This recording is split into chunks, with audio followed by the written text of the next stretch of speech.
To pursue science is not to disparage the things of the spirit. In fact, to pursue science rightly is to furnish the framework on which the spirit may rise.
Welcome to the Endless Frontiers, your home for all things science fiction and science fiction.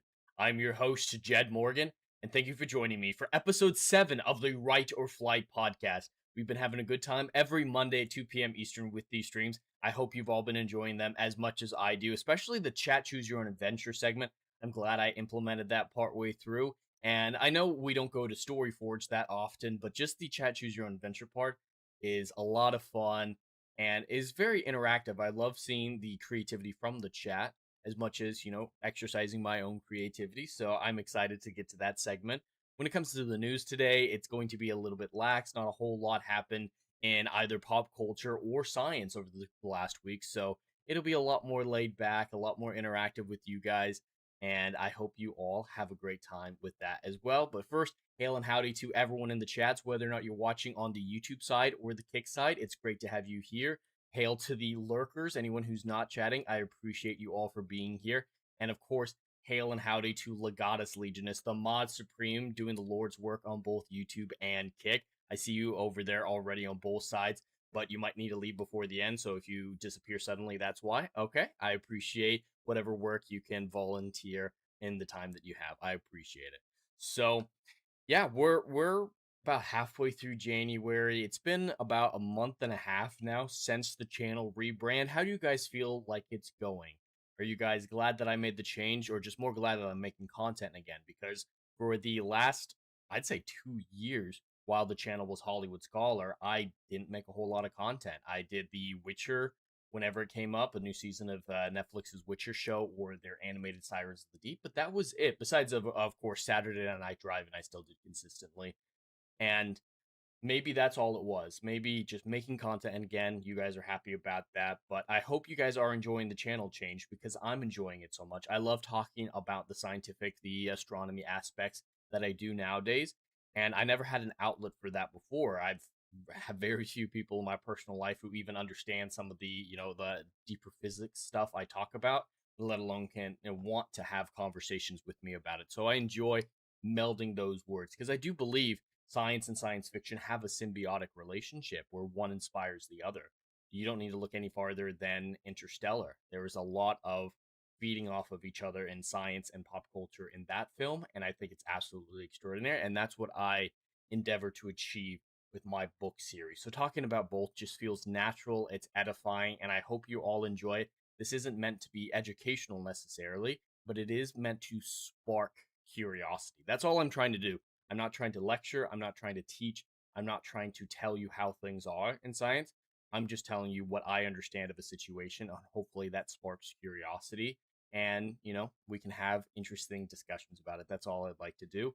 But let's jump into the first thing I want to talk about. It's going to be a very, very brief one. We just have the launch schedule for Artemis 2's launch. We know the first day was going to be on February 6th, but we have a little bit more information about the other possible launch dates. All right, so Artemis 2 mission availability for early 2026. We're looking at February 6th, 7th, 8th, 10th, and 11th, March 6th, 7th, 8th, 9th, and 11th, and then April 1st, 3rd, 4th, 5th, 6th, and 30th. So this is spread out over 3 months. I don't know when they're actually going to get launched. The biggest thing that they have to worry about is weather conditions. They really want weather conditions to be perfect, and hopefully these dates are all spread out enough that they'll be able to find one to slip it in. Some people are hoping that it's not the beginning of February. I didn't know this because I don't follow it, but apparently the opening ceremony, or like the selection ceremony for the Olympics, is going to be that first week of February, and some people are concerned about that overshadowing Artemis 2's launch. I didn't even know that was happening, so that wouldn't affect me, but it might affect the rest of the world and the rest of the US. So steering clear of distracting things in the news wouldn't be a bad policy secondary to the weather conditions. But regardless, whenever Artemis 2 does end up launching, I will be live streaming. We will be reacting to the launch, listening to some of the commentary. Can I check my audio? It's way low on my end, Legatus. I'm peaking on my end. Like OBS is saying that I'm fully good. That should turn up the volume. I hope I'm not peaking too badly for you guys, but I did just turn it up on my board, and YouTube and OBS aren't reporting that I'm going way too much. But hopefully that's a little bit better. I don't like to peak. Something that's been happening a lot with my microphone is when I get a little bit louder, it peaks at the top end, and messing with the dials on the gain on the actual sound board have been helping, but maybe I need to find a balance between those. So I just turned it up a few points. Hopefully that sounds better. Hopefully I'm not peaking where the loudest points of my words are getting a little glitchy in the audio. Hopefully that's not happening, but I did turn up the audio, see if that's any better for you, Legatus. But like I was saying, whatever happens, I'm going to be live streaming the Artemis 2 launch whenever that does happen, and monitoring its mission very, very closely, because this is important. I have been highly critical of current day NASA. They have a ton of issues that, aren't all their fault. Their budget cuts over the last couple of years have been substantial, but they are still like 4 years behind on their Artemis program, sometimes for legitimate reasons, of course, but that's so concerning about the management at NASA that I've been critical of them. But Artemis's mission overall is a very important one. It is time for us to go back to the moon, if for one thing to silence the deniers of the moon landings, but also we have a legitimate reason to go back, and we have the technology to stay now, and that's so important to being the first step into colonizing the solar system, which I do believe is an essential thing and something that's coming very soon, either through the Artemis program or the incredible work of Elon Musk over at SpaceX. So I'm so excited that they're finally moving forward with it, and I will be chronicling every step of that journey.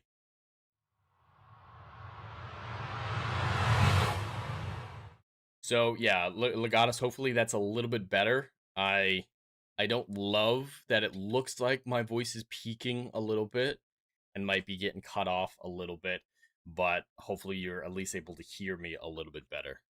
But let me know how that works. That might be a better. I'm looking at articles coming up later, and there's one that I think puts it together a lot better. But one thing I do want to mention is at the midway point of the stream, around the 2.5 or the 2:30 mark, they're going to be going live over at NASA for the International Space Station change of command, and I'm hoping to get a little bit more information on what actually happened, why they're changing command so early, the medical emergency. So if you guys would like to have me react to that live, absolutely just let me know. No need to super chat or anything. Just let me know if you guys are interested in me watching that, and we'll see how that goes and do chat choose your own adventure afterwards. But we'll see when we get a little bit closer. But mentioning that, I think this would be a good opportunity just to quickly talk about the situation going on at the ISS.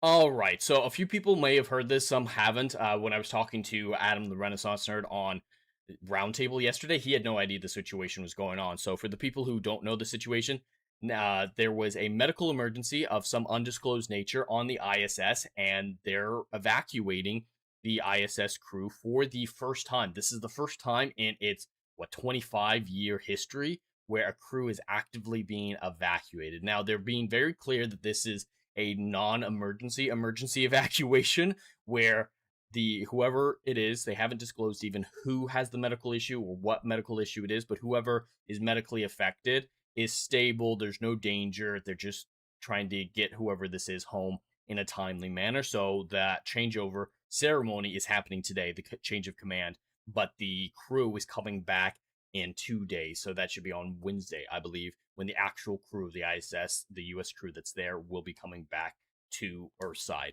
So we don't know what's going on. And we initially heard this when there was a canceled spacewalk and an EVA, excuse me, an EVA at the ISS was canceled. Everyone was a little bit confused. What's going on? Was there a technical issue? And then NASA went on to say there's a medical emergency. We're trying to figure it out. They haven't released a whole lot more information. Even in the press conference that NASA had 2 days ago, they didn't reveal who the person was, what the medical emergency was. Was it caused by a malfunction or an injury on the ISS or anything like that? So that's why I'm curious about checking out that live stream, the change of command, to see if there's any evidence for what happened, who it affected, and everything like that. I'll probably watch it later regardless, but if you guys are interested in seeing that change of command ceremony, seeing my reaction to it, and hopefully finding out what happened, please absolutely let me know and we can tune into that. But that, I just wanted to highlight that since not a whole lot of people knew that that was happening. How's everyone over on Kick? I've seen some fluctuating viewership over on Kick. I had some technical difficulties when the stream first started. This is my first time streaming the Right or Flight podcast from my new Meta PC, and there was an initial bitrate issue over to Kick. I think I fixed it, but if you guys are having any issues over there, please absolutely let me know. It doesn't look like anyone's chatting over there particularly, but if there are any problems, absolutely let me know. So yeah, I have a couple more topics. I guess I only have one real topic, and it's more just a hilarious one that I want to get to. And then we'll decide whether or not to react to the change of command ceremony, which will be at exactly 2:35 is when the live stream goes. But I don't know if they're going to have like an intro or anything like that. They're going live in 20 minutes, yes. So we'll see how we're feeling in about 20 minutes here. The last topic I have, I don't think we'll quite make it that long, but we'll see. Legatus is over in Kick, and he's sending a smiley face, so it looks like it's working over there on Kick. Appreciate it, Legatus. But later on tonight, Adam and I will be doing some more jump space co-op gaming, and we talked about it a little bit on last week's co-op, but he was having technical difficulties, so I had an idea of dual streaming it from both of our perspectives. We're going to be doing split screen gaming, get a little bit of that retro feel into this. I hope you guys are excited about that because I'm very excited to try some split screen. I was a little bit late in the generation when it came to split screen gaming. I did, of course, growing up, especially with Mario Kart, and I went to a friend's house and played Halo 5 a couple times and did split screen. But it's iconic. It's absolutely iconic. So I hope people enjoy that little bit of nostalgia that Adam and I are hoping to bring to our jump space gaming. And that game is just a hell of a lot of fun. I have to really force myself to not play it in my private time. I don't want to level up too much or miss any good missions that we could do on stream because it's just a damn lot of fun. There's no story, so I don't play it for long, even when I do break down and play it. There's no story to really get invested in, but the gameplay, the combat, it's really good for an indie project. And there's a lot of great indie products coming out this year. My Steam wish list is full of games I'm so excited for this year. And only a couple of them are AAA, most AA or indie. I actually can't think off the top of my head of any AAA titles I'm looking forward to, with the exception of Resident Evil and Lego Batman. The rest are all indies, especially Tails Edge. I believe I've mentioned it in a couple streams, but Tails Edge is a new fantasy RPG coming from the Red 16 Interactive crew, and it looks absolutely beautiful. It's this world that they've created is a shared fantasy world of Grimm's fairy tales and old fairy tales from that era with their darker versions, the original Grimm versions of those stories. And you play as a teenage Red Riding Hood after, if you know the original Grimm story, Huntsman came along after the big bad wolf ate the grandma and Red Riding Hood and cut open the wolf to rescue Red Riding Hood and her grandma. In Tail's Edge, that Huntsman adopts Red Riding Hood and trains her as a woodsman. Now, Red Riding Hood, she's not going to be some badass who can take on armored opponents or anything like that. She primarily uses stealth, parkour to get up into the trees, archery, and stuff like that from her training with the Huntsman. And this shared fairy tale universe they're crafting is absolutely phenomenal, especially with the new systems they're building. Like I said, this is an indie team, started out with 5 guys, is up to 20 or 25 right now over the last year and a half that they've been making this, and they keep coming up with new systems. They designed new systems for their parkour systems where the trees interlock automatically. The wind system is pretty revolutionary, founded on Ghost of Tsushima principles. And one of the things I'm most excited about is the NPC aggression system. They haven't officially named it yet, but the NPCs will respond to how you play and react reasonably to different scenarios. So in most video games, when you go up against a bunch of NPCs, they come at you until you kill them all, right? That's just how most video games go. They wanted to write their NPCs with a fear factor, where if they see you deck 20 of their friends and they're the only one standing, they'll be like, maybe this is a bad idea to be standing here. I should run. And they can run away. You can hunt them down, of course, and whatnot, but they have a reasonable response to fear and a chaos system for personality, which is really interesting to see if they're brave, if they're cowardly, or whatever it is. And if those people escape, and even if they don't escape, your reputation affects the world. Like, for example, if you primarily use stealth using tall grass to get into these bandit caps or whatever they are to take down these bandits, after a little while, bandits might start cutting down the tall grass so you can't do that. Or if you primarily shoot them from up in the trees, they'll become a lot more aware, looking up more often and stuff like that, scanning the trees above them. And just everything responds so well, even to the degree of the NPCs remembering you, spreading word of you, and like shops might close up if you're a mass murderer, like you just viciously tear people apart with no regard for life and murder people by the dozen. The world's going to respond. This is an indie project, and they're doing stuff like this, inventing new parkour systems that they call the scramble system. It's really a visionary game that I am so very much looking forward to. I think you should all wishlist it right now and even playtest it if you want. I'll bring it up so you guys can see some of the stuff. And why don't we actually just react to the trailer? I wasn't intending on talking about Tail's Edge to this degree, but we have some time, a little bit of time in this segment before we get to the final topic and decide whether or not to do the ISS change of command ceremony, that I want to talk about this game because I'm excited about it and I want to share that excitement with all of you. So I'm just bringing up my Steam very quickly. And of course, Steam, for all its wonderful features, it has to run an update every single time I start it. It's ridiculous. But here we go. Let me go to my wish list. So many fucking games. Here we go. All right, I'm going to share this and see how it looks. Yes, I know that shows the ISS right now. It should be switching over to... there we go. Perfect. All right, we're going to react to their trailer, and so read their blurb real fast. So, Tail's Edge is a third-person action-adventure RPG set in a living fairy tale world. Step into the boots of Red, a skilled huntress on the trail of her vanished mentor, where every choice you make shapes the world and the lasting bonds you form within it, like your companions. This game looks absolutely beautiful. I believe this trailer is a little bit... Okay, so this is their tech demo, basically showing you the level of graphics that they have. Let me make sure there is audio coming in Share. All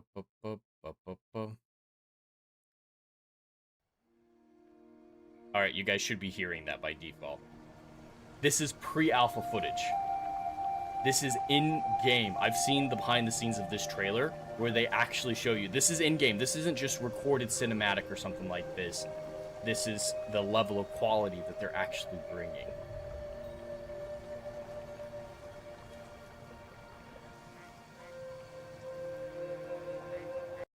The great thing about these guys as well is they have YouTube channels for Red 16 Interactive and Tails Ed specifically, where they're constantly asking for feedback. They're not hiding anything behind, oh, this is proprietary, no one look at this.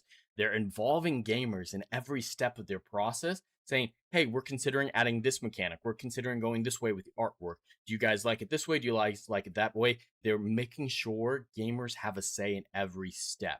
And that's what we need right now, transparency. In an era where gamers don't trust AAA studios, transparency, honesty, authenticity, and passion are the most important things when developing a video game. And that's exclusively what I've seen from these creators at Tails Edge.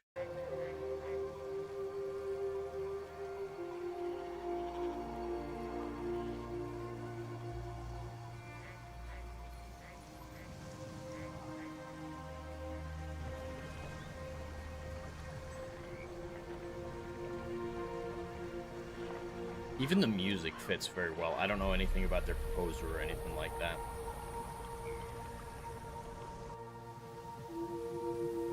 This is the real standout. This is their town square, the central node, I guess. You spend a lot of time in this town square.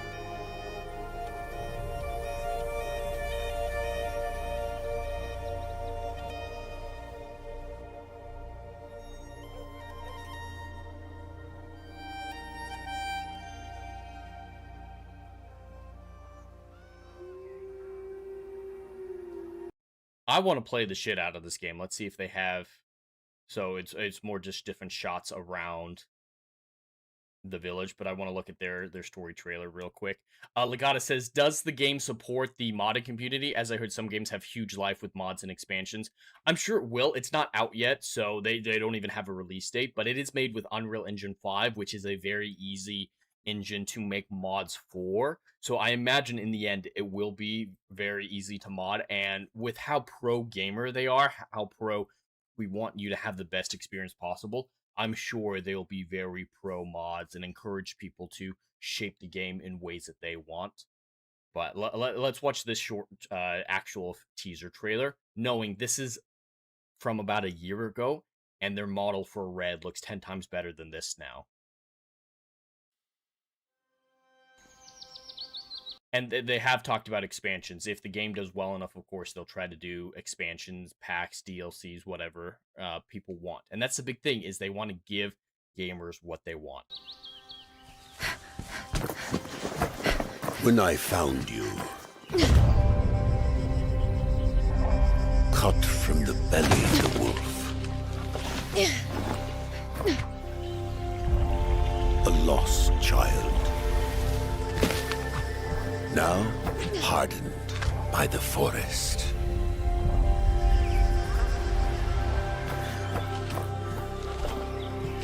Ready or not, little one, the wilds await.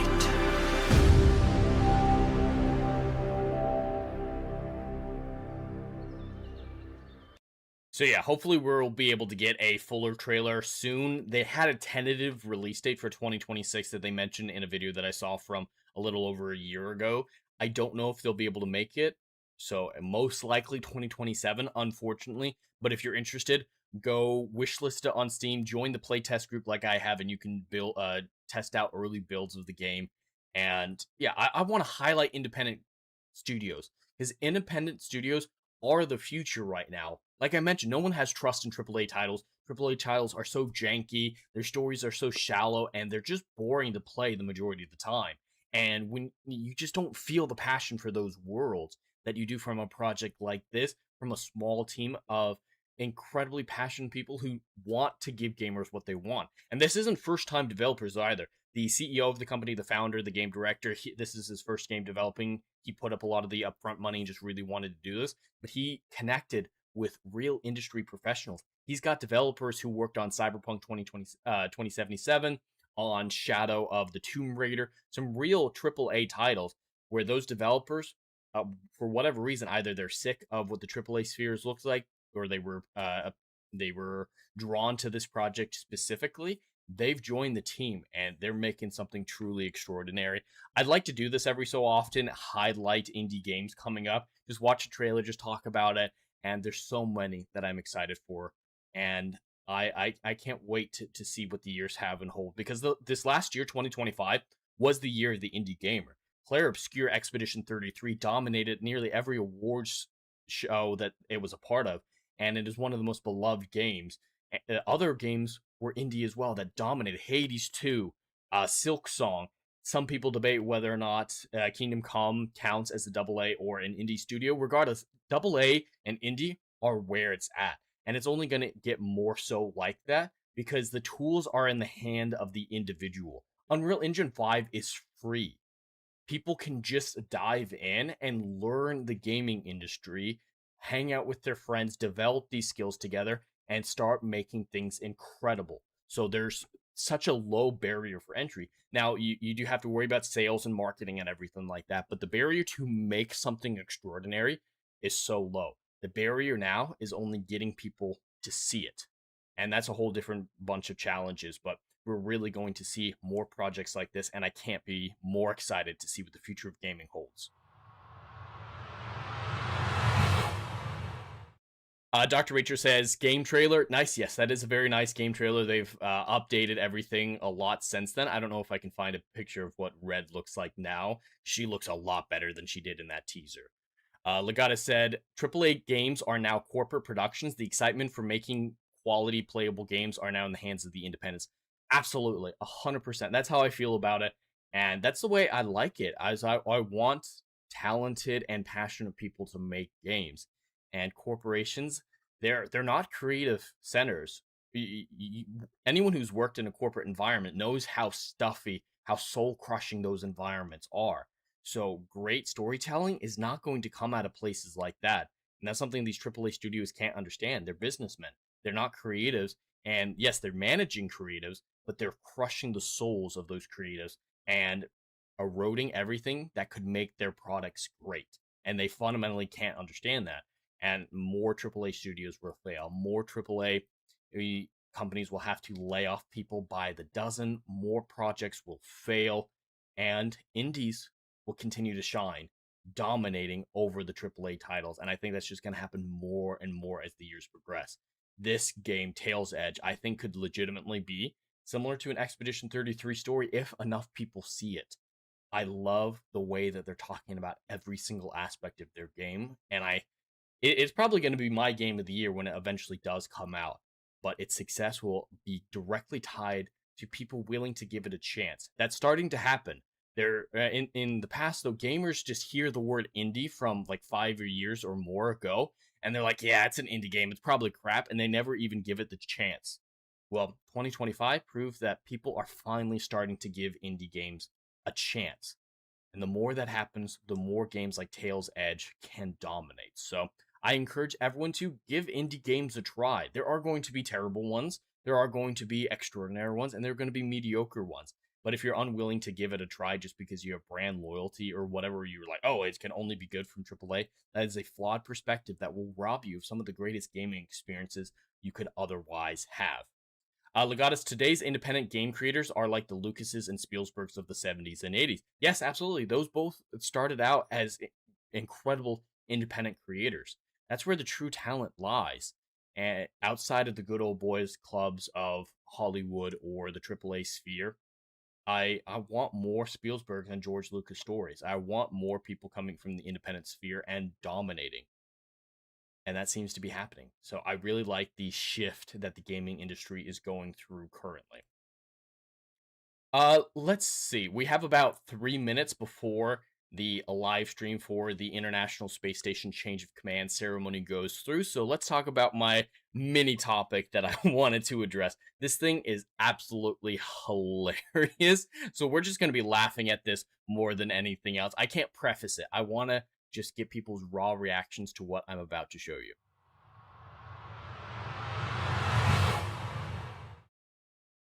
That is right, chat. Let me pull that up.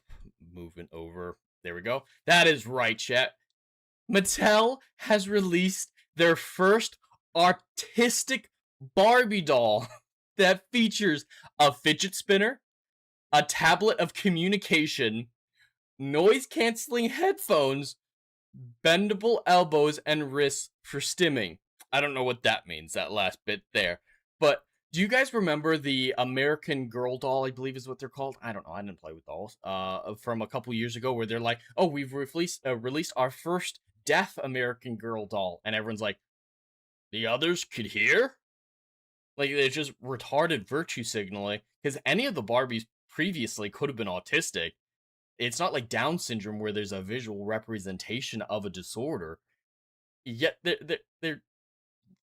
this is just bold-faced virtue signaling. It doesn't mean anything. Any of them could have been autistic, and they're just going for the most bold-faced stereotypes, like a fidget spinner and noise-canceling headphones. This isn't empowerment. This is mockery. Like, I would be offended if I were an autistic person seeing this. It's like, did you do your research at a stand-up comedian?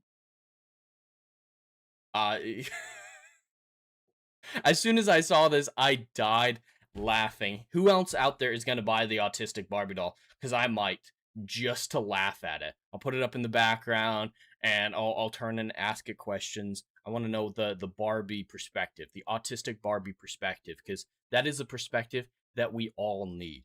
And it gets so much better. In this actual article, there are quotes from the developers of this artistic Barbie. And yeah, autistic Barbie doll hailed as joyful milestone. People are acting like this is actually extraordinary, that this is a wonderful thing, that it's about time this happened, and you're so bad for never having done it before. But these quotes are just awesome.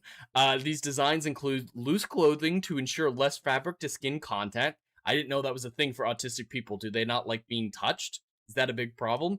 And an eye gaze slightly to the side to represent the way some autistic people might avoid eye contact. So this doll has a lazy eye just so that it won't look like it's always going to be in. Because autistic people don't like to make eye contact, so it has a glazed look to the side.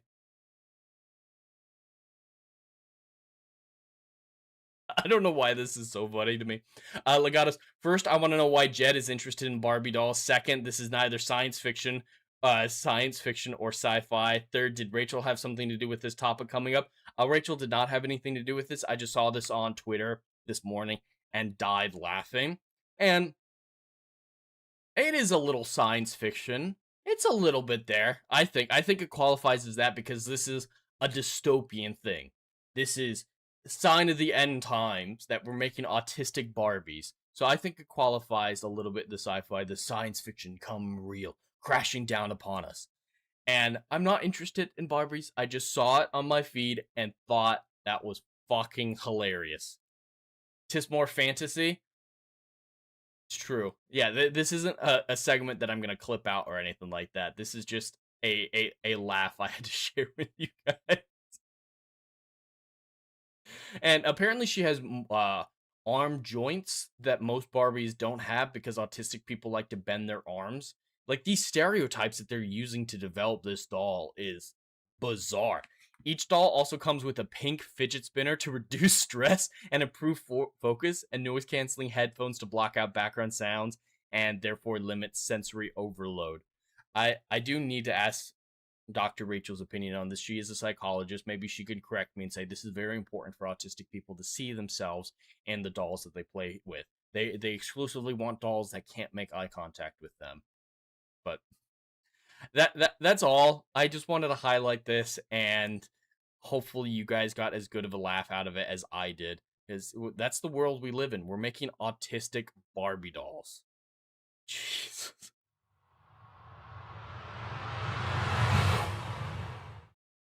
Maybe you guys didn't care as much as I did. I died. Who's gonna get this Barbie doll? I think Legatus is definitely gonna get it. We know he likes to collect things. He's definitely gonna put this up on his mantle. Absolutely. All right, looks like the change of command ceremony is starting, and I'm gonna put it on. I know no one said they wanted to watch it, but let's put it on and see how interesting it is. Oh yeah, Legatus, I know you're pretending to vomit, but we all know that you absolutely want to get one. All right, let me know if you guys can hear it. There's no sound right now, so that's not helpful. I'm gonna put it on 2 times speed to catch up a little bit. There we go. Houston, this is the International Space Station, Expedition 74. And we're here for a change of command ceremony, and we welcome all of our guests and friends from all over the planet. Today's an important day. We are getting ready. One part of us are getting ready to leave this beautiful space station, and another part is getting ready to take over full command and get ready to be ready for another Dragon crew to come. These are interesting times. This is the International Space Station. We've had continuous human habitation for 25 years. It's a wonder of engineering, a wonder of science, and a wonder of diplomacy. We're from all over the planet, and we're working together. It's a great symbol of what human beings can do. So I'd like to just make a few quick opening remarks. As the outgoing commander, I just want to say thank you for the first part of Expedition 74, but also the last part of I don't see 73. anyone who has obvious medical really concern, but but whoever it might be might not be on camera. The biggest team sport, and it's true. And we got a great team. Everybody really rose to the occasion for our expeditions, and it's been really a pleasure to be here. I thank you all very much for your hard work, for your assistance, and for all the fantastic science and exploration that we worked on together. It was really fun. Some of the jokes weren't so good, but I'll keep trying. In the meantime, this is also a farewell, and so just like to say it's been really great working with you all. I hope that we can stay our family and friends, be our family and friends again back on planet Earth when we meet each other. But along the way, Sergey, it's been great to know you and to serve with you and to steal your spot at dinner time and to make some good jokes with you. Chris, you're going to be the USOS lead in just a few minutes. You are the perfect guy for this. You're going to rock it and roll it. It's going to be amazing, and it was great to have all the handover time with you and to really become a true friend. Yui-san, yoroshiku onegai shimasu. Hontou ni arigatou gozaimashita. Kokoro kara no. Thank you so much. You were my buddy when breakfast in the morning and getting out the food bobs, and anytime I needed assistance, you are the best helper. I wasn't expecting this as the change of command ceremony. And I look forward to I was with you when you first arrived in space, and when we leave space, I'll be with you, sitting right next to you. Xena, you are a rock star, superstar, awesome star. It's been a pleasure serving with you, watching you see Earth for the first time, riding on the rocket, and now it's coming to an end where we get to go home. It's bittersweet. And with that, Sergey, I'm not giving the command yet. We got to wait for a little bit. Everyone's got to say their piece, but don't worry. All this will be yours. But it was great to know you back on planet Earth, and really great to spend time with you. I wish it were longer, but we have what we have, and it was really. We are a little bit behind. That's why we are watching on 2 times speed just to catch up. It had started during my Barbie talk. Just so people know, we'll get back to normal speed in a moment. Thank you all, crew, for working well together. And I can only say I wish new commander a safe flight. Yeah, I think you guys both said it well. I mean, this crew has really worked well together and been just an absolute pleasure to be on board with. You know, your crew are your coworkers, but also your family. I haven't been following this crew very much. I don't know what experiments they've been running specifically or anything so I think like we're very that. lucky to have that, and it's going to be, we're really sad to say goodbye, but we're also really grateful for the time that we had up here together. It's been an absolute pleasure, and we look forward to carrying all of the lessons that you guys have taught us on forward through the rest of Expedition 74. So thank you, and we look forward to seeing you guys home safe on Earth. I'm honestly surprised this is the first time there's been a medical emergency on this scale on the ISS, because space is incredibly dangerous place. It's incredibly trying on the human body, extended periods of 0G, the way that affects your muscles, the way that it affects your blood flow, everything like that. And I feel very lucky. There's even neurological damage. Yeah, I feel like just like family members. And I don't want to actually leave from here, but I just need to leave. But I'm very happy to have same experience, actually, with you. Thank you very much for everything, and thank you for your great support from ground. First of all, Michael, thank you very much for your food poisoning from a contaminated source could do it. It could. I mean, they're very rigorous on what they send up there. It's a lot of non-perishables and stuff like that. But it could absolutely be food poisoning. I don't know why they'd be sending them back to Earth, though. That feels like a temporary emergency that you could, just coast through and get through. But a casual, hey, let's send you guys back next week. And I don't know. I wish you good luck. And also, I want to say thank you very much, Ground, for your support and for everything, and Суп Москвы also.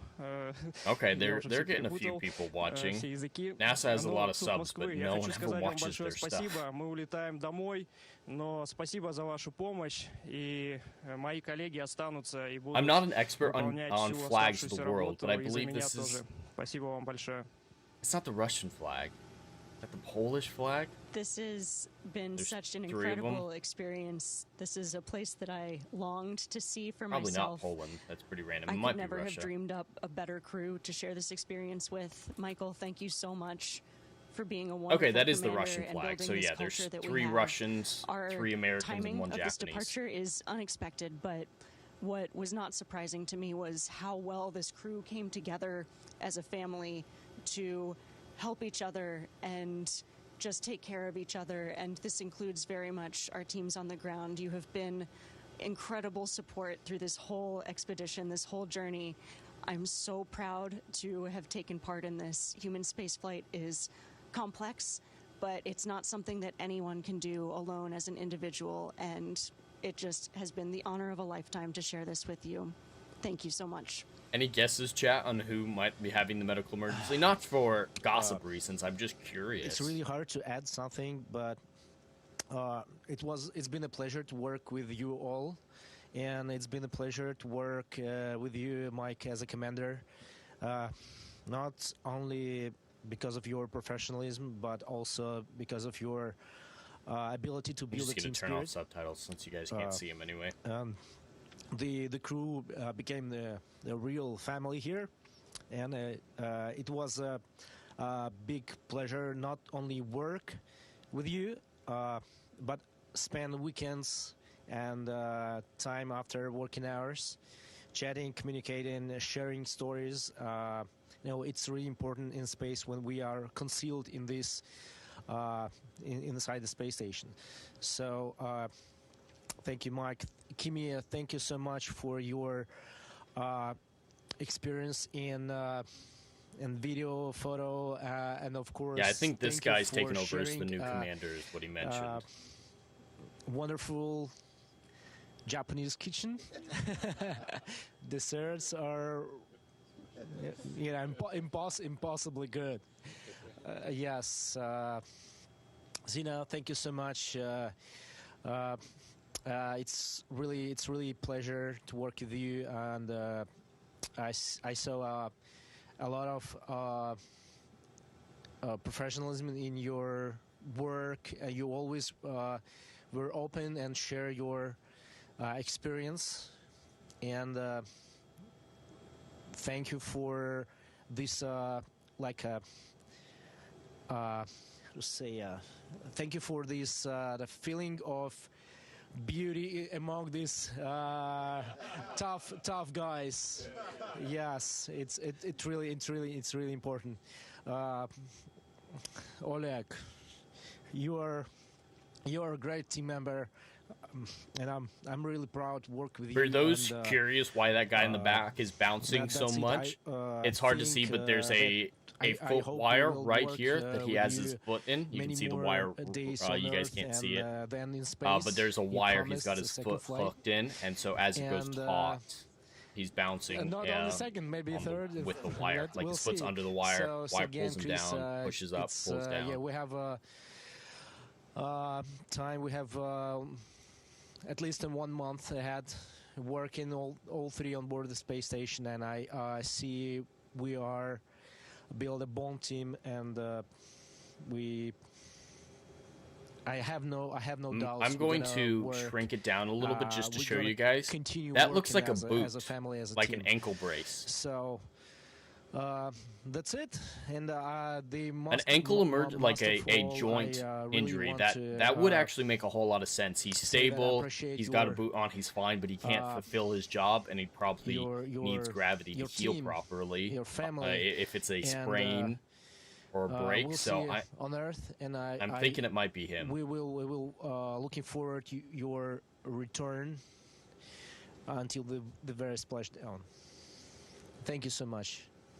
And by the way, today this not only a return home ceremony, it's also a command changing ceremony. Oh yeah. Yes. Yes. So I pass mic to you, Mike. So, Sergey, I have a small personal request before we get to the official handovers part. Is I think my first command as commander, not that I give too many commands, was to ask everybody for a group hug. So maybe it's up to you to decide whether that's your first command or not, but not yet. Not yet. Up to you. So that's something to think about. But in the meantime, this is a really precious space Support station. your horse It's, with right now in the middle of transition. We have all these cargo vehicles and cargo everywhere. We're leaving you with a lot of work, but also with a lot of knowledge, knowing that you guys are really going to do super well. Sergey, it's an honor and a pleasure to be a commander, and I cannot imagine being happier than to hand over command to you. So we need a special instrument. Oops, my flight suit doesn't want to release it, but they use taps or something? I've never actually watched a change of command. It's been passed on for a long time. It's the key to the ISS. So, Sergey, do you accept command of the International Space Station? Yes, I accept command of International Space Station.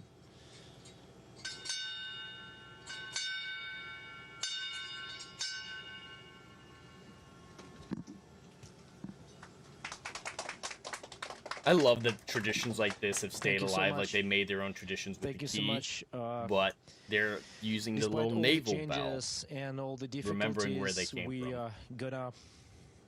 We're gonna do our job on board the ISS, performing all the scientific tasks, maintenance tasks here, whatever happens, and it's a big honor to be a commander of space station. Thank you, Mike. And I want to command the first command. Let's make a group hug.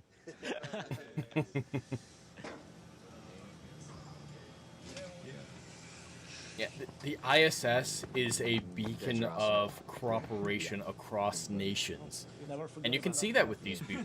They're in close confines and they really have to come close as friends. And you can see that in this type of behavior. Of course, no doubts, we want to thank all MCCs around the world for continuous support of the International Space Station. We feel it. We know that you are far from us, but you are one. Oh, we're loading.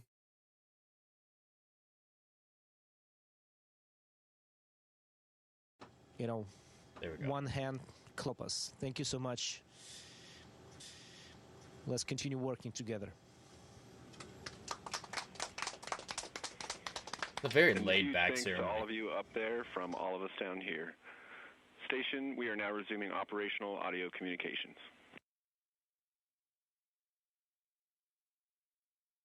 Mission command has changed a lot. All right, that looks like that's the ceremony. Yeah, that was a little overwhelming, if I'm being honest. I imagine there'd be a little bit more pomp and circumstance, that there might be a press conference aspect of it where they're explaining what's going on or anything like that. I do stick with my theory that did look like an ankle brace that one Russian astronaut was wearing, so it's most likely that, and that makes a lot of sense. Got injured right before a spacewalk or something like that, had to cancel, because obviously he can't do an EVA with a broken ankle or sprained ankle or anything like that. So that's where my theory is at this point. We'll see who's coming back. It looks like it's 4 of them are coming back from what I see, is 2 of the Americans, the Japanese guy, and 1 of the Russians. And I believe it is the Russian that I was pointing out. So, yeah. Looks like everything's stable, though. Very happy to see everyone's in good spirits, in good condition, and no one's explicitly in, pain or anything like that. Everyone looks healthy, for lack of a better term. But that's what we had for topics for the day. So let's tune over into the Story Forge chat choose your own adventure segment of this stream and see what type of story we'll be crafting today.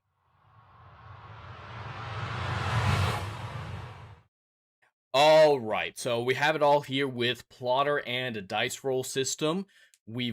As always, we have our genre, which is science fiction, fantasy, mystery / thriller, romance, parody, and chat choice. As always, chat choice is just free messages from the chat, and parody as well is just whatever the chat throws out there, and there seems to be consensus on. Lead character, bounty hunter, prophet, narcoleptic, lawyer. Oh, I need to replace prophet. I didn't do that yet. What are we going to replace prophet with? We're going to replace prophet with scientist is too broad. We'll go with model. Setting, past, present, future, non-human world, alternative universe, chat choice, and to finish up, a homeless person is chat choice for lead character. Theme / style, Christmas, erotica, redemption, coming of age. Gotta replace superhero. I did forget to do that as well. What's another theme or style? People have been talking a lot about Westerns recently. We were talking about it over on Ballbusters last week. I'm of the opinion that Westerns are about the time period as much as the aesthetic. So a Western to me is something that takes place between, 1860 something and 1920-ish, depending on the location in the Wild West or anything like that. But some people believe just a country blue-collar vibe is enough to be a Western. Like, people count Yellowstone as a Western. I definitely would not count Yellowstone, the show, as a Western. I would call it, country, blue-collar, something like that, but not a Western like a Clint Eastwood, John Wayne type 50s, 60s Western film. So we'll throw that in there since there's been discussion about it. And for wildcard, Toad, Gold, Cross, Race Car, Fireworks, and Chat Choice. I think Chat Choice won last time. That's why I don't think I included any of these. Yeah, it was Chat Choice because there was the spyglass that was used for peering into the past. So that's what that was. And as always, during the dice rolling section, the highest super chat starting at $1 can override any dice roll. So if you guys don't like any of the dice rolls I have and want me to do a different one specifically, high super chat starting at $1 can override any dice roll. And then of course there's the free spaces that the chat gets without super chats.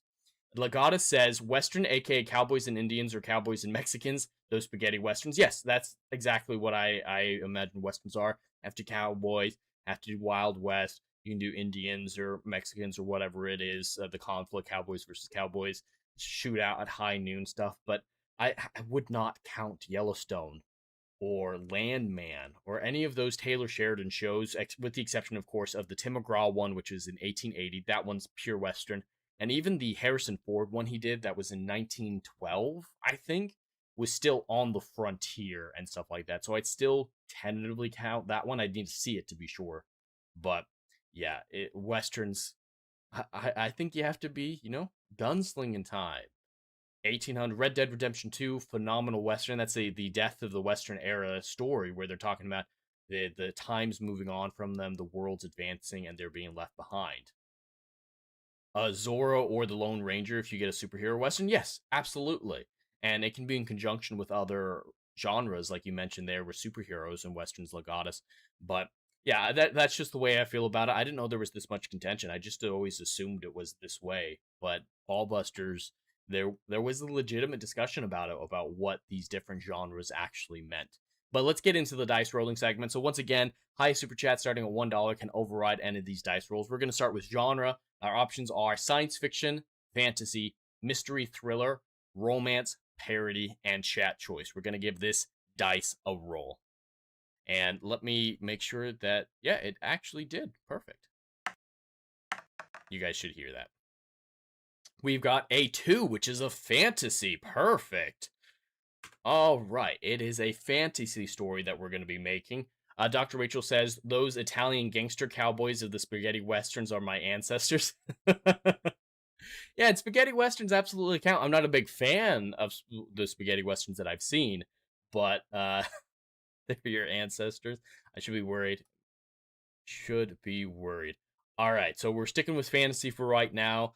Lead character, our options are bounty hunter, model, narcoleptic, lawyer, homeless person, and chat choice. Let's see what the dice gods or the super chatters have to say. And once again, if anyone doesn't want to send messages to or super chats to YouTube, there are other options. If you check out the pinned comment on the YouTube side, there's a tipping link for Stream Elements where the money goes directly to me. YouTube doesn't get anything, or subscriptions over on the Kick side count as well.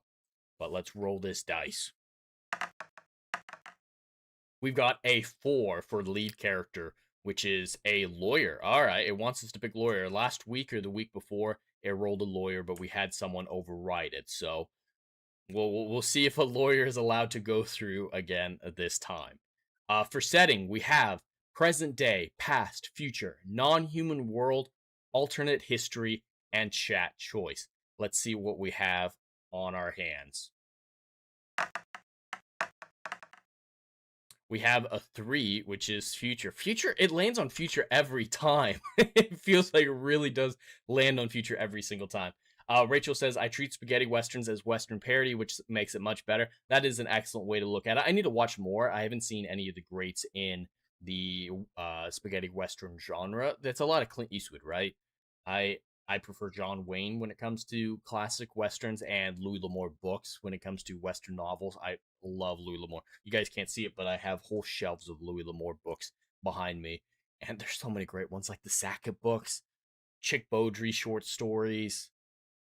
Lonesome Gods is one of my absolute, and The Walking Drum. Those are two of my favorite ones. I wish The Walking Drum, it was originally designed to be a trilogy, but he died before he could write the second one. So we have just one book that ends on a cliffhanger, and it's sad. But Lonesome Gods is fucking phenomenal. If you only ever read one Louis L'Amour book in your life, read Lonesome Gods.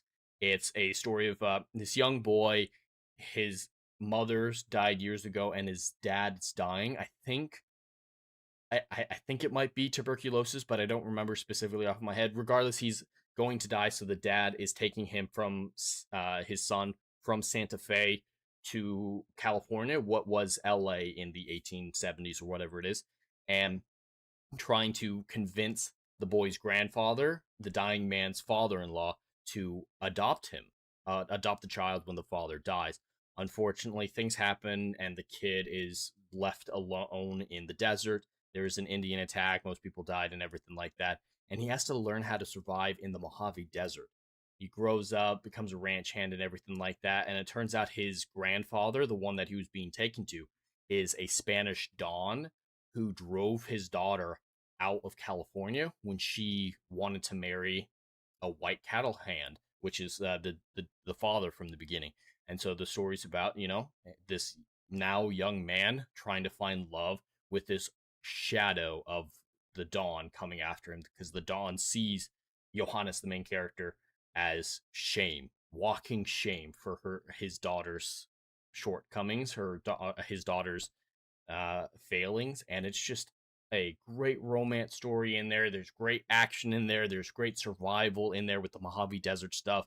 I can't recommend Lonesome Gods enough. Legata, so far it sounds like those AI lawyer, judge, prosecutor from Lex. I don't know about that, but it might. Dr. Rachel, I hope somebody chats to remove the lawyer again, and that can be the channel joke. We never choose the lawyer. Yeah, fuck the lawyer. Always vote against the lawyer. That would be a funny joke if that just sticks on there perpetually. But let's move on. Theme and style: Christmas, erotica, redemption, coming of age, Western, and chat choice. I don't know what I'm going to do if it ever lands on erotica. I just threw that in because it's a major genre. It would be very awkward to actually have an erotic story be picked and then have to do a story forge on it. I really don't know what I'm going to do if it ever lands on that, but we'll see what the dice have in store for me. All right, we've got a 4. So coming of age. Okay. A fantasy lawyer story in the future about coming of age. I don't know what to do with this. I feel like I've been handed something I've never seen before. Don't know what to do with it. And someone's like, it's food. It's made of wood. We'll figure it out, though. We'll figure it out, though, chat. Wild card. We have Toad, Gold, Cross, Race Car, Fireworks, and Chat Choice. I hope you guys can't hear that, but my dog is going nuts at my door right now trying to beat it down. She misses me very much. She's a very good dog. Very good dog. All right, we'll see what the dice rolls have in store for us. Option is 5, and there need to be fireworks at some point.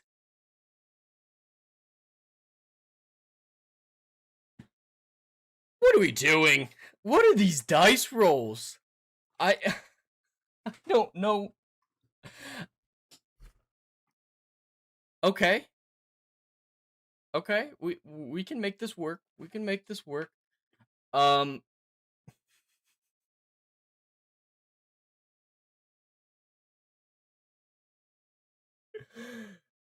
my god. Fireworks is when the kid gets full control and celebrate it.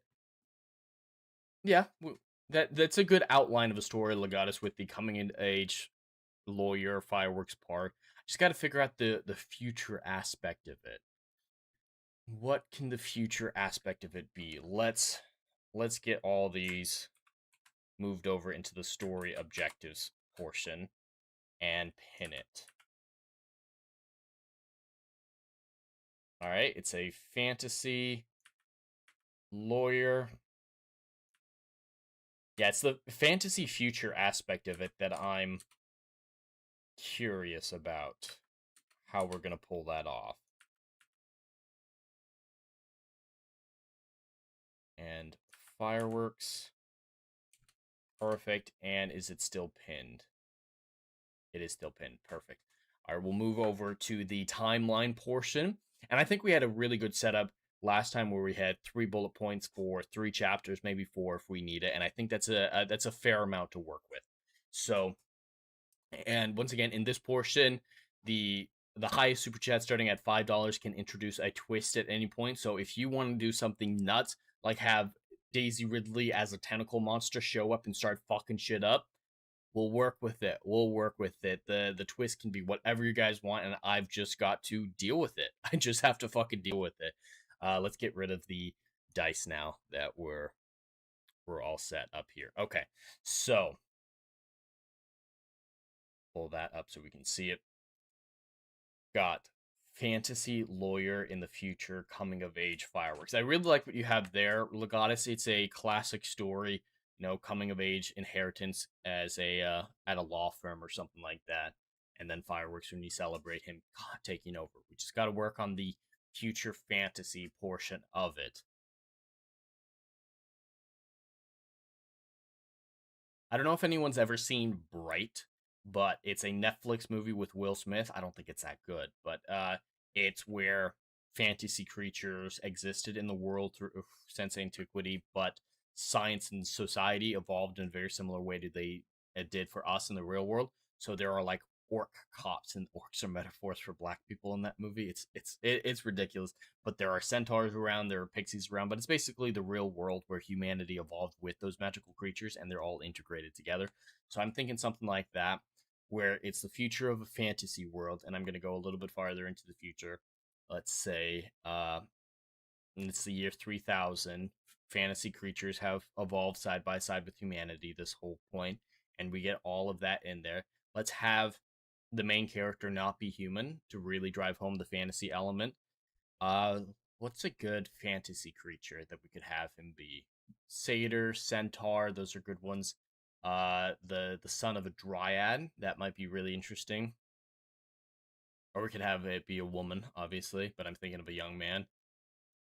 I'm thinking young man, son of a dryad, and I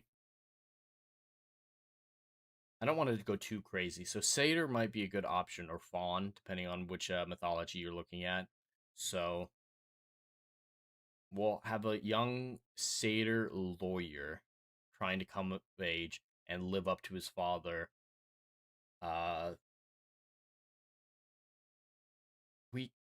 It's weird, and it's never really been done before that I've seen, but we could say centaurs and dryads having babies make satyrs. Like, you've got that, half human aspect of it. That's really weird and kind of random, but I want the dad to be a very imposing figure. Maybe like a minotaur. That might work better. A minotaur and a dryad. What am I doing? Alright, so what do you guys think of that? The main character is the son of a Minotaur and a Dryad. So he's got some Minotaur-esque features that have been humanified a little bit, so he kind of looks like a satyr. I'm not going to have him actually be a satyr, but the son of a Minotaur and a Dryad. His dad runs an influential law firm in the distant future, and he's got to come of age, and he gets the law firm as his inheritance, and there's fireworks celebrating it. This is definitely on the weirder side of things that we've come up with, I think, which is really fucking saying something. A Minotaur and a Dryad walk into a bar, Rachel? Yeah, it feels like the setup of a bad joke. Alright, so, how do we want to do this?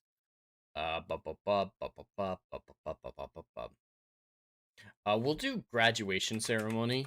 Graduation graduation is kind of a cliche event to use as an introduction or as an epilogue or anything like that, but I think it'll work here. Satyr. Knew I was going to spell that wrong.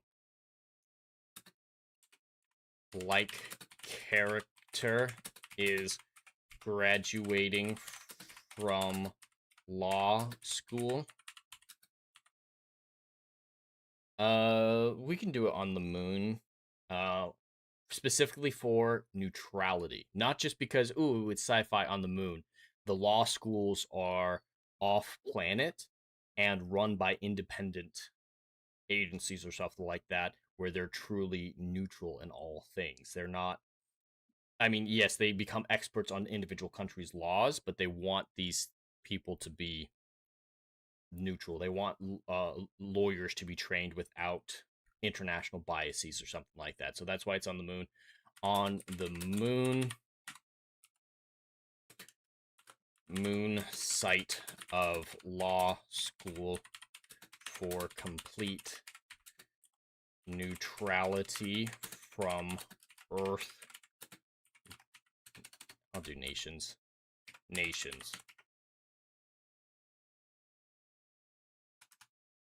Minotaur father in fancy suit. We'll just call it fancy suit, and we can design it later if this gets to Story Forge.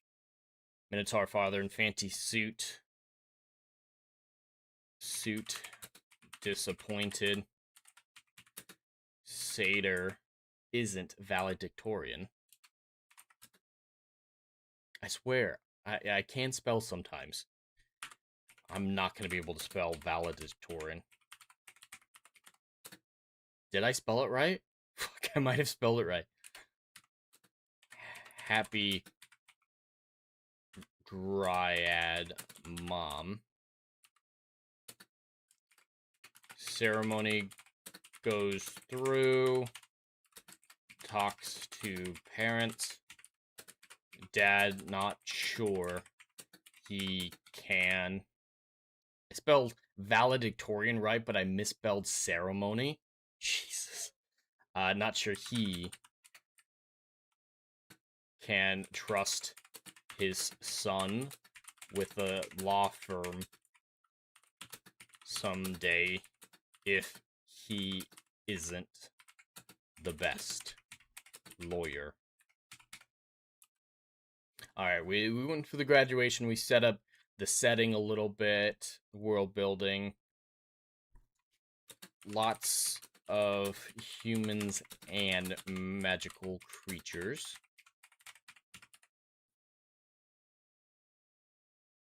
Alright. And, you know, first days at work.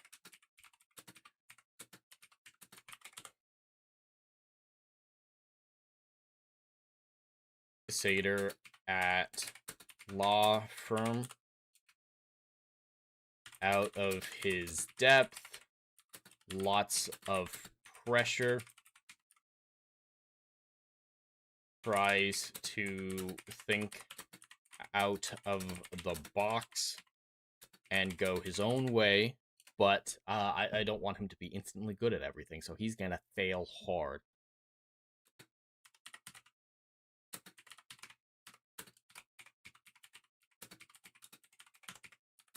Client fires the firm. losing $1 million contract. So this isn't just failure, this is failure.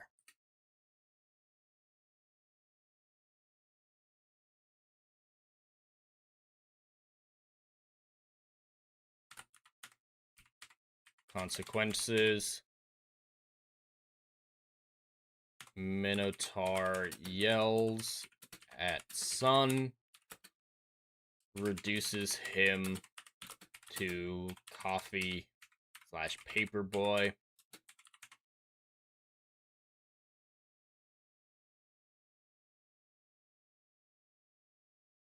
Second chance.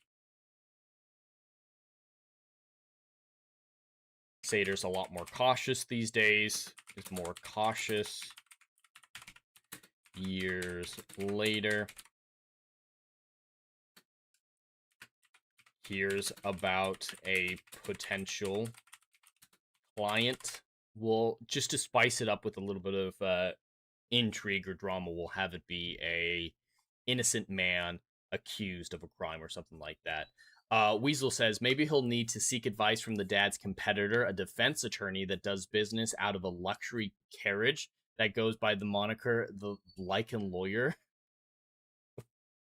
That's definitely a unique it's a unique perspective, Weasel. That's a unique idea. I'll see if I can integrate it. This might be a good point to integrate it.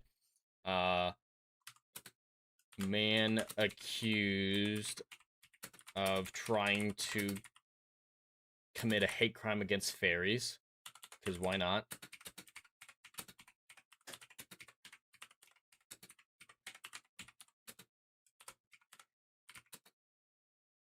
Man's aunt is the fairy, uses that as a defense. Sator believes him and goes to get more info. Alright, I'm going to include the Lycan Lawyer. Lycan Lawyer. I'm going to include that here in just a moment in this section here, probably. He'll need to... I don't think I'll go with the advice.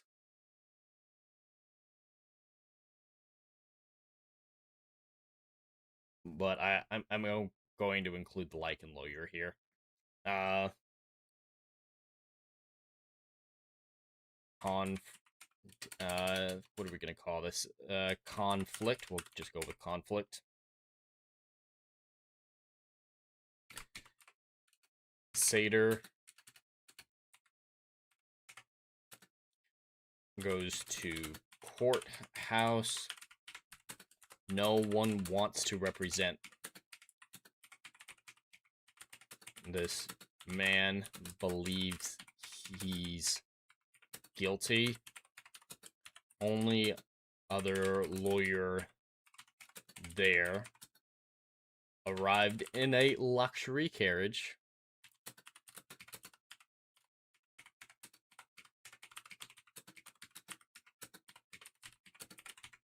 The Lycan, here we go. The Lycan Lawyer. I'm gonna laugh every time I read that, Weasel. Luxury carriage called Lycan Lawyer. Solo law, a lawyer firm who saw the same innocence the main character saw, decided to work together, interview the man.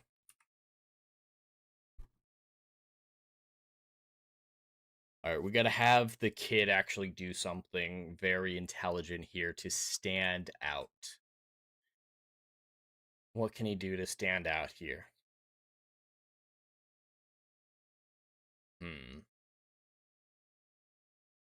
Coming of age isn't always a good thing, and this is a cutthroat world I'm making with like the way the Minotaur is behaving and everything like that. So I'm gonna have this kid steal the Lycan lawyer's research, the prep work he's already done, swoop in there, sign a contract real quick with the accused, and take it back to his father. Say, here, I've done all this preliminary research, and this client I think would be good for us. Just totally robbing the Lycan lawyer, just being a real dick to mix it up.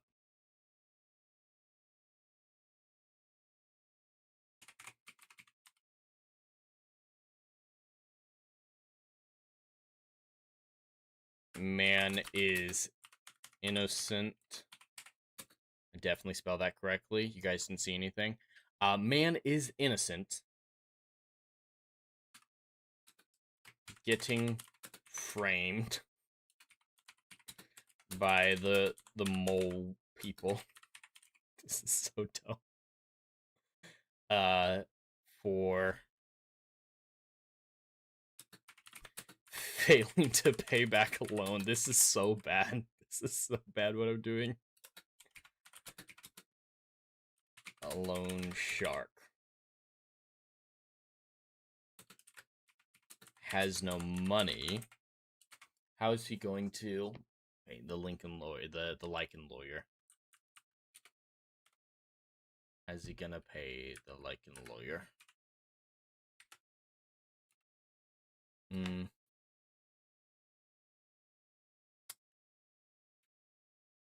I don't think he could be framed because he's unwilling to pay back a loan. I don't think that's gonna work.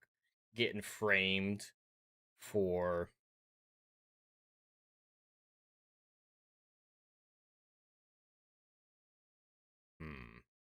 what's he being framed for?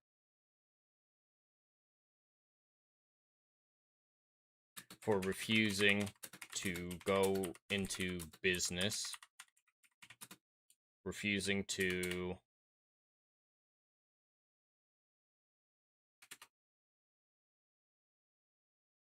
cook their... No, he needs to have enough money but seem like he's broke. Cook their books.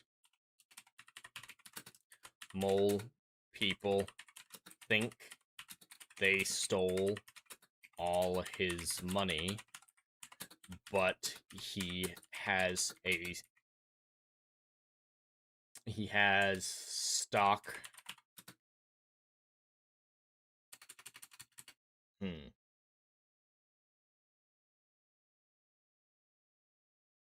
Here we go. Okay, so if they can prove this, the mole people's stock will tank, and the man has massive puts against them. I believe that's what they're called, where in the stock market you can do a few different things, and it's basically betting. You can bet that a stock will go down, and I believe those are called puts.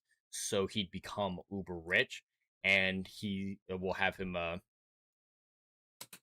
give the lawyers 10% or something like that if he wins. So will become rich and give lawyers 10% of stock money. Well, not 120%. Jesus. That might be a little bit too much to give out to a lawyer here. Alright, become rich. Give lawyers 10% of stock money.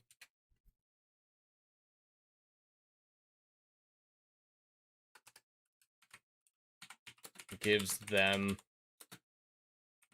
the info of a secret stash of proof.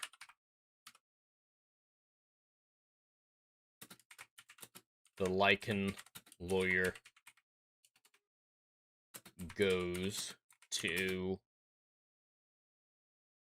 make a call about the stash. Will have it be, far away or something like that. So he's going to arrange transport goes to arrange transport to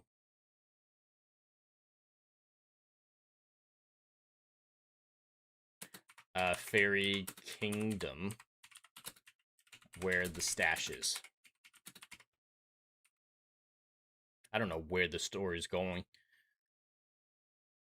Satyr tricks the man into signing an exclusivity clause with Minotaur firm,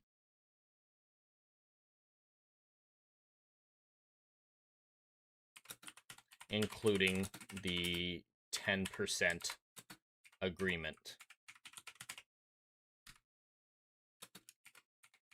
Steals the Lycan lawyers' research and stash directions and leaves. Alright, at this point, what are we saying? Should he go and tell his father everything at this point, or wait until he has the proof? Because the father's going to respect the initiative, but he might need his father's influence to get into the Fairy Kingdom. I think he's going to tell his dad because he wants to work together.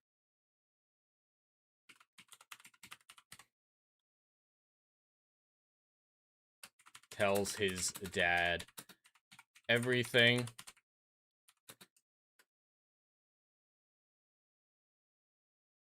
Dad loves it.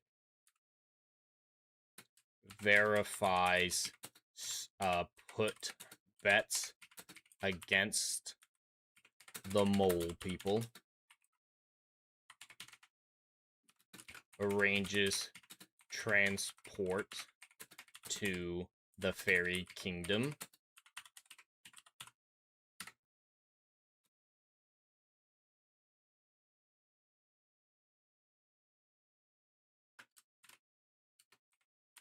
We'll have it be teleportation. Teleports to the Fairy Kingdom.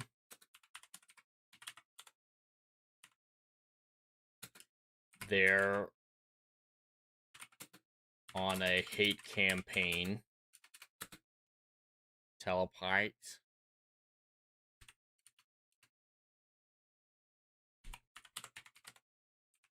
Against humans. Because of the man. Makes it difficult to find the stash.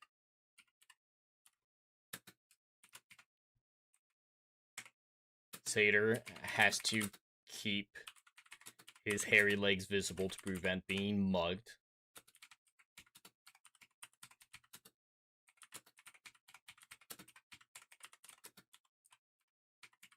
As a human.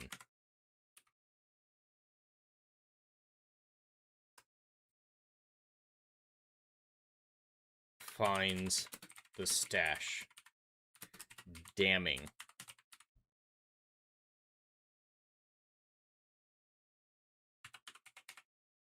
Courtroom.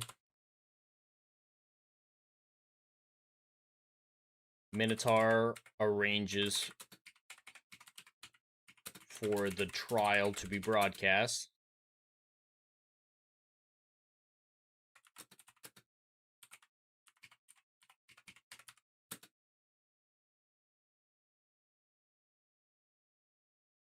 Everyone surprised that their firm is involved. And that the satyr is taking the lead. And we'll just say they win trial here. We could go into more detail on Story Forge about how they do that, how their arguments are crafted and everything like that.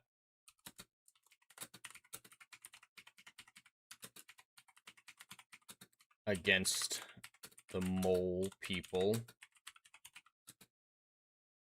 Broadcast.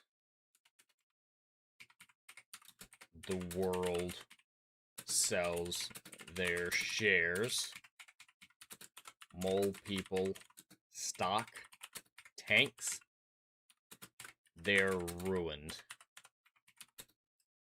New investigation into them opens. Investigation into them opens. Man and Minotaur law firm. Minotaur law firm win big. We'll just go with hundreds of millions, even though that's entirely unrealistic and insane for a put bet, but whatever.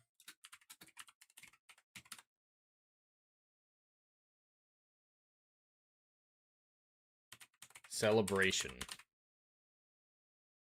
If I can not add a random G. House party.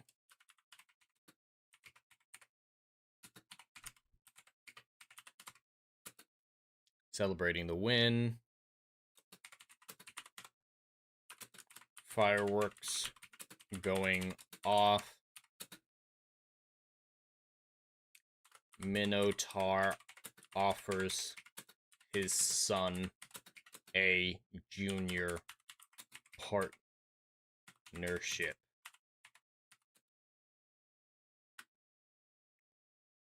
He's earned his place as heir.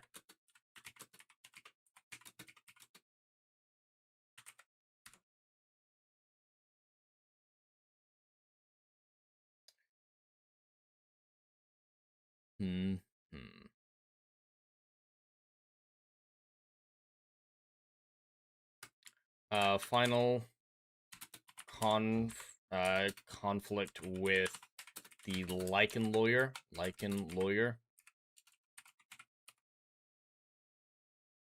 He thought he saw a genuine spark in the kid.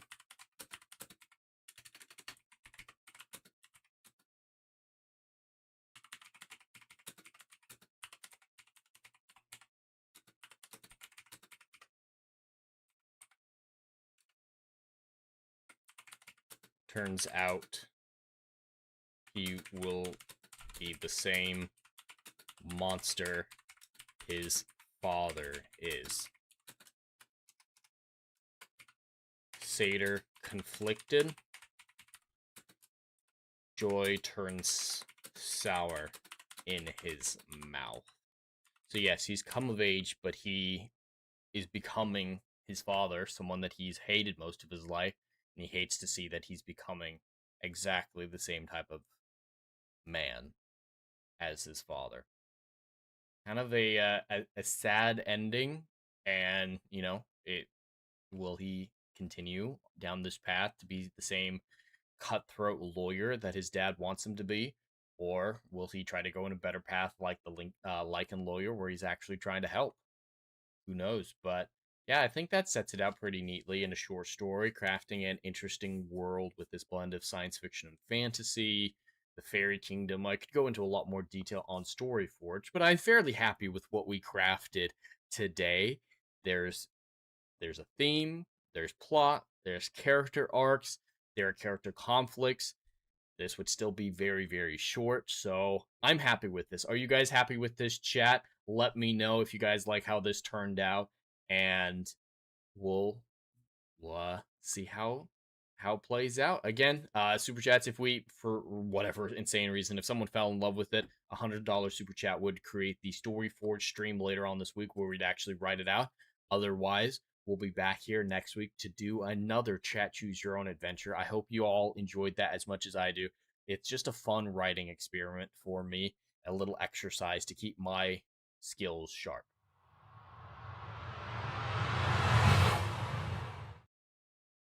But that's actually all that I have for today. We went over the news, talked about the autistic Barbie, some space news, reacted to the NASA change of command ceremony that they broadcast from the ISS. Still don't know what the medical emergency was there, but my theory is that one of the Russian cosmonauts had an ankle bracelet or an ankle brace on in that live stream. So I'm imagining he hurt his ankle. That's why he wasn't able to do the EVA or whatever it was. And that's why they're coming home. It's a stable situation. He's not in any danger. That's why there's not a whole lot of sense of urgency. But maybe we'll find out once they're back Earthside. They should be coming home on the 14th. And we'll check back in next week to see how that story develops. We also did a very fun chat choose your own adventure. Rachel says, thanks for the story. Of course, glad you enjoyed it. And yeah, that's all that I have for today. For the upcoming week, in a few hours here, I'll actually make the event so that you guys can see it and check for anyone who's live that I can redirect you all to. But at 7:30 tonight, Adam the Renaissance Nerd and I will be going live to play some Jump Space co-op gaming, and we're going to be doing split screen gaming. I'm very excited. Check that out. Make sure it works and everything like that. It should be a hell of a lot of fun. So you'll be seeing both of our perspectives, both of our cameras, and it'll be dual streamed to my channel and his channel, hopefully. And yeah, that'll be at 7:30 p.m. tonight, playing some Jump Space. Throughout the rest of the week, I'll be playing some Witcher 3, The Last Wish, a mod that recreates one of the original Witcher short stories. I haven't installed it yet, so I need to play around with it, make sure it works, and we'll be streaming that, whenever I can find time. Then, of course, this Saturday at 6 p.m. Eastern, we're going to be doing Saturday Night Driving, talking about the James Cameron classic, The Abyss. I've never seen it, but we should be having a great discussion. That's all that I have for the week. No scheduled events. At some point, Adam and I will be figuring out when to do the Starfleet Academy review stream with Brad Duke Devil. We don't have any plans yet on when that's going to take place or anything like that. Adam will get back to me and we'll figure it out. I will also be putting out a video review of Starfleet Academy when we get there. Let me create this though. But that's all that I have. The Weasel, you want a third on the game for Jump Space. I think Adam and I are trying to figure it out with the split screen stuff with just the two of us at this point. But if we ever decide to open it up for more players and stuff like that, we'll absolutely keep you in mind. I'll have to talk to Adam, though, to see what we want to do with that. But I appreciate the offer regardless. All right, let me create the event. We're going to be doing Jump Space co-op. I'm actually going to mention that it's split screen. Split. I don't know many people who do split screen gaming anymore, so I'm hoping this will be a interesting feature that people will enjoy. Hopefully it'll draw some people in, get a new audience, be like, hey, they're playing things classically. So yeah, live stream and Jump Space, perfect. We're just setting up the event. I don't see anybody who's live right now that I can redirect to, but if anyone in chat knows someone who is live who I could redirect to, please absolutely let me know. Let me schedule that.